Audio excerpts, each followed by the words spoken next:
Hey guys, with Shadowlands right around the corner, and everyone talking about a lot of the new features of the expansion and some of the balancing of the conduits, the soulbinds, and even discussions about PvP vendors, I thought it was important to talk about something that's not really being discussed. And that's one of the core issues that retail has that Classic does much better. And that is items in retail are just, they're awful, they're not fun, they're not meaningful. And quite on the contrary, classic items have so much meaning and are really, really important. And so, in this video, we're going to be going over how retail can make changes and learn from classic itemization to improve the game, add more of meaning to the game, and just make items matter again in retail World of Warcraft. First of all, we've got a couple points here that just go over what makes items matter and specifically what retail fails.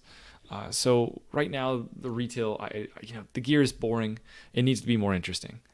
Going along with that, deterministic best in slot, it really builds up a lot of excitement when you know ahead of time what items to shoot for and what items you want to obtain. And you're not just going with whatever you randomly luck into. No free loot. Now, this is something that really takes away from the items value in items mattering in general. If you can get high level gear from world quests and from like world bosses, for example, that are really easy to kill, it really devalues a lot of the gear you're getting from more challenging content.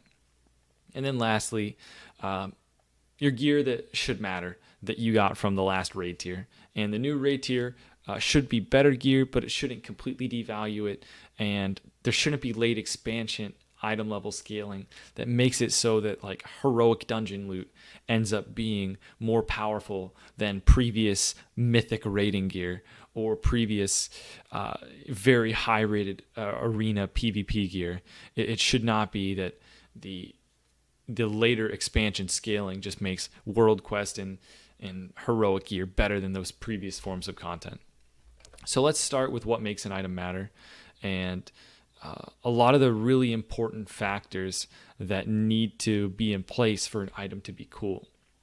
So these are the main things that make you remember the name of the, I think that's super important to remember the name that's associated with an item. And pretty much the majority of what I'm talking about today has to do with remembering the name. Because when I played BFA on launch, I played about 3 months, and then I also played about 2 months leading into Classic. And I honestly could not remember the names of any items except for a few trinkets. And I thought that was insane, especially because I got raid daggers, and I didn't know their name. I didn't know what stats they had. I didn't know their damage. All I knew was their item level, and what they looked like, and that's it.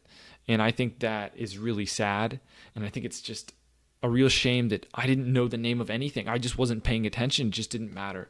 Whereas in Classic, you remember the name of so many items, and that's because of their unique stats, right? The appearance, the power increase, the fun effect. The rarity or the value, right? So for example, Lionheart Helm, this item matters because it has unique stats. It gives you a big power increase, especially if you can craft it early on, whether you're at 56 or a fresh 60. It has high gold value because it is a crafted profession item. And it's a challenge to achieve, to farm the gold required to get the item. And so this is an example of an item that is powerful, unique, and its uniqueness allows it to have long-lasting power. And then obviously a great item in terms of promoting the economy and trading between players. But then you also have an item like Robes of the Exalted. Now this item is powerful simply because of its unique stats and like a power increase you get from the item. Right? Because of how unique a lot of the stats are in Classic, you have certain items that are itemized so much differently than even higher item level items. There's a lot of raid pieces that are worse than Robes of the Exalted when it comes to the chest for healing. And this item is actually better than a lot of items in Molten Core, and in most cases is not replaced until Blackwing Lair. if you're a healer, and that's because of its unique stats. And so you're not always going to have item level being everything if you can have unique stats, and certain roles are going to really want certain stats, and it can create more interesting gearing. Lastly, this is an example of like a fun effect, right? Whether it's Fell Striker, there's lots of items with really fun effects, Dark Edge of Insanity, right? It doesn't have to be nearly as powerful as something like Fell Striker, but cool effects on an item can make it more fun, and you'll remember the name. Like, for example, I don't think many people would remember Fell Striker if it did not have such a cool effect, as it's obviously not even a best in slot dagger in any phase of the game, in Classic that is. And then one last mention, the appearance of items can really matter. Now this is never going to matter as much as Classic, where you don't have transmog, but cool looking items can still really add to the value of items overall. Now let's get into unique stats. So I've said multiple times that retail items are boring. What am I talking about? So we got a whole lot of stuff on the screen here, and I'll go through each one by one. So first of all, I want to give you an example of Classic of two different healing trinkets. Caster trinkets, I guess, if you will. And these items are one item level apart, and they're just completely different. One has mana per second, the other has damage and healing, and they're just polar opposites, right? And while there are some neat trinkets in retail, many items where you compare them item level for item level, you're not going to see a real big difference. And there's not really many choices that you can make when gearing up your character. Whereas a choice you can make here is you can go for a long lasting sustain in a fight, or you can go for just a raw power increase. And these are the kind of gearing decisions that are really cool. Even when you have items close in item level, these are one item level apart, right? You can have completely different types of items. And I want to show you the exact opposite when it comes to retail itemization. So down here in the left, we have Persax, the Backborer, and we have Latticework Scalpel. Now these are items that dropped from the first raid in BFA, and they are raid daggers. And let's compare the two. So you're going to notice that it's going to be a 355 item level. This is normal difficulty. Okay. The name is different. They're both one-handed. They're both daggers. They have the exact same damage, 190 to 318. They have the same speed. They have the same DPS. They have the same agility. They have the same stamina. And if you were to add up the secondary stats, 60 plus 47 is 107. And 59 plus 48 is also 107. And so you're going to kind of notice here that, these two raid items are very, very similar. And you're going to notice that all of these items listed up here are just purely relative to item level and have no deviation when you're looking at a piece of gear. So the speed of a weapon, it practically doesn't exist in the game. I don't even know the reason speed is still on these items. Every dagger, every sword, everything has the same speed in retail. The damage is the same for items of the same item level. The stamina and the main stat is always going to be the same for items that are the same item level. And the total secondary stats are the same. And this is just incredibly boring. There's no choice when it comes to any of these stats. You can't prioritize items with higher stamina. You can't prioritize items with higher agility. It's just, there's no difference between two items of the same item level when it comes to all these stats. And then it comes down to really the only thing that you can make a choice between is just secondary stats. And you're going to have, in a lot of cases, your best two secondary stats, and you just have a crit is my best, followed by haste, followed by mastery, followed by versatility, and you just, if the items of the same item level, you just pick the one that has the better stats for you, and that's kind of it. There's not really a whole lot of decision making going on. You're not seeing two different items and thinking, okay, what are the different applications for this? When can I swap into this? When can I use that? It's just which secondary stat is better. And so I hope you guys can see that this gearing is just incredibly boring. And when I contrast this to like 2 daggers from the same raid in Molten Core in Classic, you can see we have Corehound Tooth, we have Perdition Blade. They have different item level. If they were the same item level, they would have the same DPS. I'll fully admit. However, their damage could have been different, right? It also depends on the speed. You can see there's a difference in speed on these weapons, and so one would be better as a main hand, the other would be better as an offhand. You can see different stats. Stamina is not just baked into the item level, it's actually on the item as something that differentiates it from other things.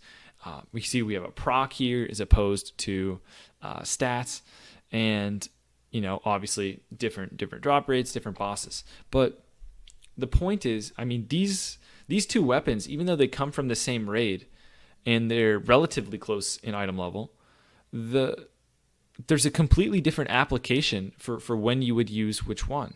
And certain characters are going to want the Corehound Tooth. Like even a hunter would eventually want one of these, hopefully not before the rogues or anything, but a hunter would want this item because of its powerful stats, but they would have no interest in Perdition Blade because these are just completely different items. And I think the game is so much more interesting when you have unique stats. So then the question is, how do we fix this? How do we add more stats? How do we solve this problem? And these are the answers that I have suggested here. We can add new stats.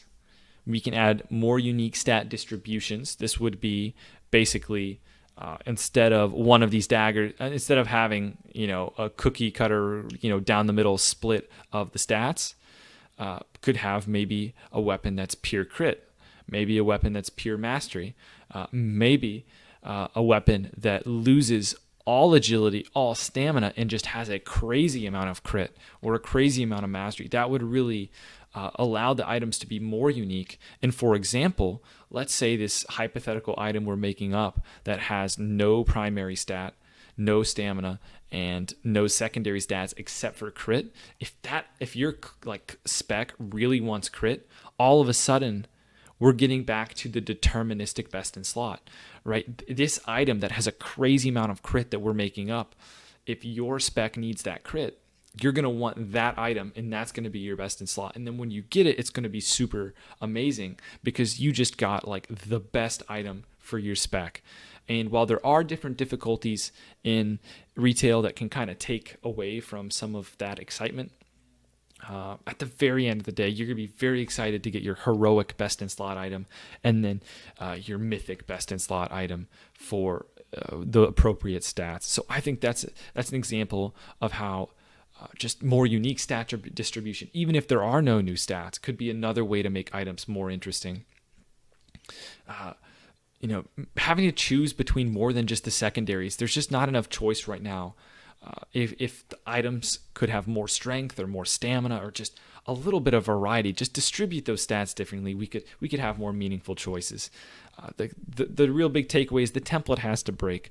I don't want to close my eyes and you tell me an item level and I already know everything about the item. I already know its speed, its damage, its agility. I could just pull up a calculator and tell you the exact makeup of an item just because, based on you telling me the item level. And that's really sad. And I think that template has to break. I don't think the items should be just so generated. It should be more unique. And then that leads to the item level can't be everything. Item level can't be the sole decider of everything on the item. And like I mentioned, the uniqueness can lead to deterministic best in slot, which is really good for the game.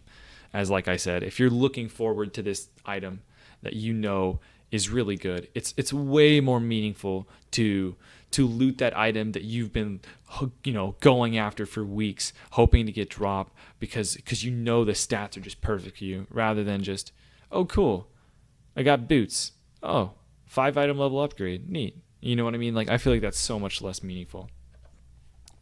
All right, now let's move on to removing easy access to items. Now, this has kind of like a two-pronged effect. Not only will this make the items more meaningful that you're earning from higher-end dungeon content or from raids or PvP, but also it has a bonus effect that it helps with the community aspect of the game, and it encourages people to spend more of their time on the content in which you're interacting with other players rather than just doing your own thing, doing world quests and gearing up through those means. So first of all, delete LFR or make the rewards normal dungeon level. LFR gear is dropping at about a mythic dungeon level. However, depends really. It's hit or miss with LFR, but a lot of the content is very, very trivial, and it doesn't feel meaningful. And you want to encourage players to be working together, to be doing content that is challenging, to get, high level rewards. And I think that while LFR isn't going to ever reward gear that's competitive with the more high end content, the fact that LFR devalues doing heroic dungeons, devalues doing mythic dungeons, I think is disappointing, as those content, forms of content are a lot more cooperative and a lot more engaging than LFR.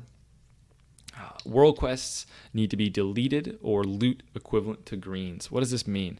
Well, I don't like world quests in general, but if you were to keep world quests, they can't be giving very, very powerful rewards. I'll give you an example here. This is what a world quest looks like. It will say like, okay, kill this dude. Kulet the Ornery. All right, kill that guy. And then you get a shield. And the shield can scale all the way up to mythic dungeon level power. And the caches, at least in BFA, and I know they're going to be different in Shadowlands, so don't worry about the caches as much. But the world quest item rewards, or even this could apply to everything I'm saying, could apply to these quests that you're going to be doing for your sanctums in Shadowlands. Any single player quest content that is extremely trivial and easy should not be rewarding gear that is equivalent to mythic dungeon level. And continuing with that, later in expansions, they scale up the content like crazy. So for example, this shield on the right, this is from a mythic dungeon. It's an item level of 430. At the start of expansion, it had an item level of 340. So it has increased by 90 item levels over the course of the expansion.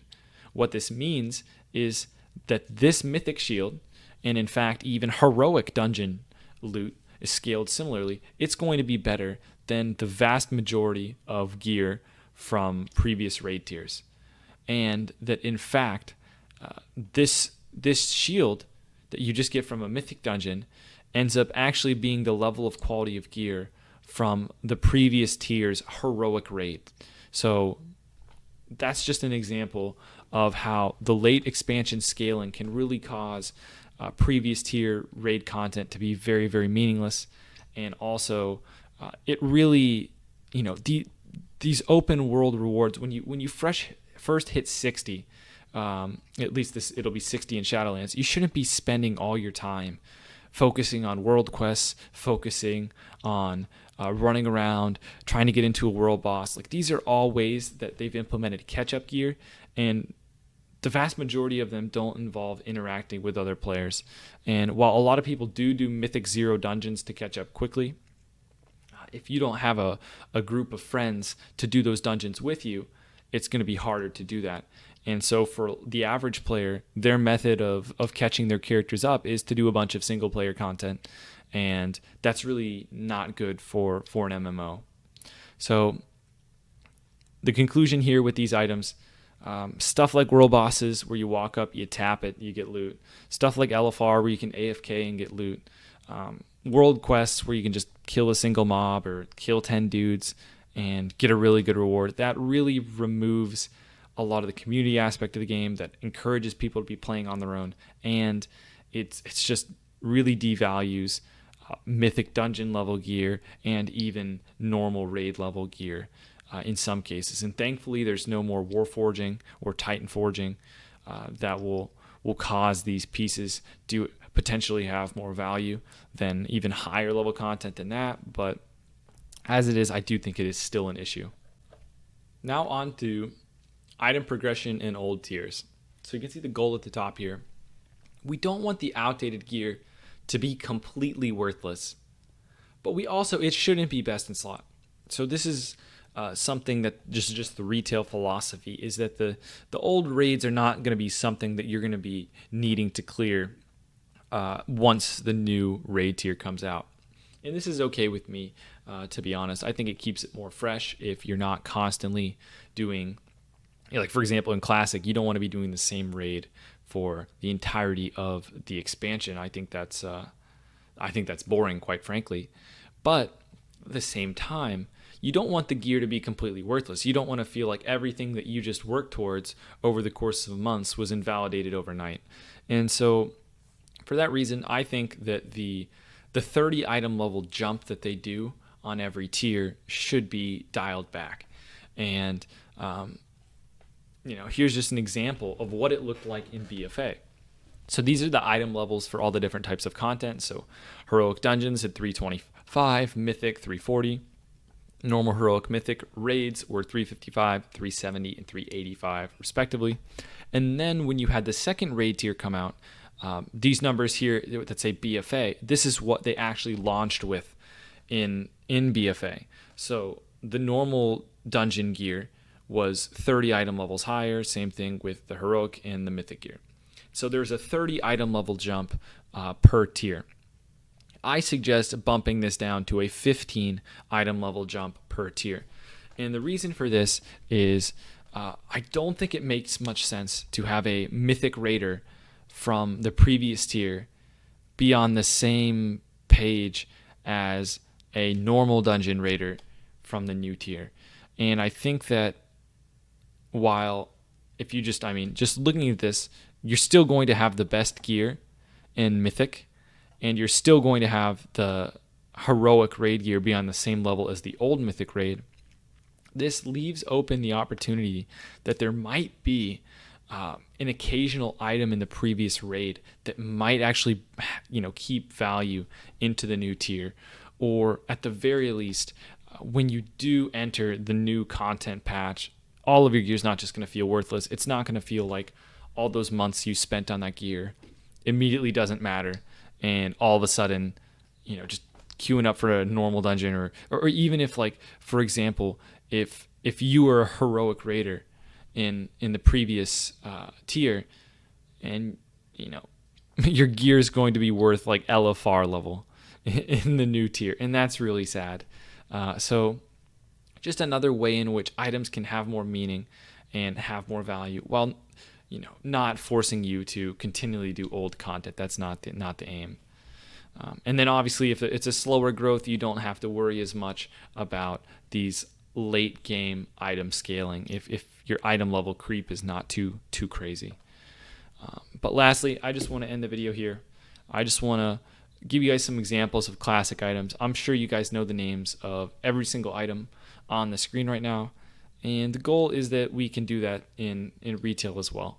In retail, you should, by looking at an item, even if you don't know the name of some of these items, I'm sure you guys at the very least are familiar with some of the stats on these items or what makes them special. And I think that's something that really we need to remember the names in Shadowlands. We need items that are unique. We need items that are cool, that are fun, that are exciting to get. We need them to matter when we get them. We don't want to replace them doing meaningless content. And, we want to be looking forward to that drop. And then when it drops, we want it to feel great, much like achieving a lot of these items feels in Classic. So that's all for today. Let me know if there's any of these names. Let me know if you know the names of the items we got here on the screen. Thanks for watching, guys, and I'll see you next time.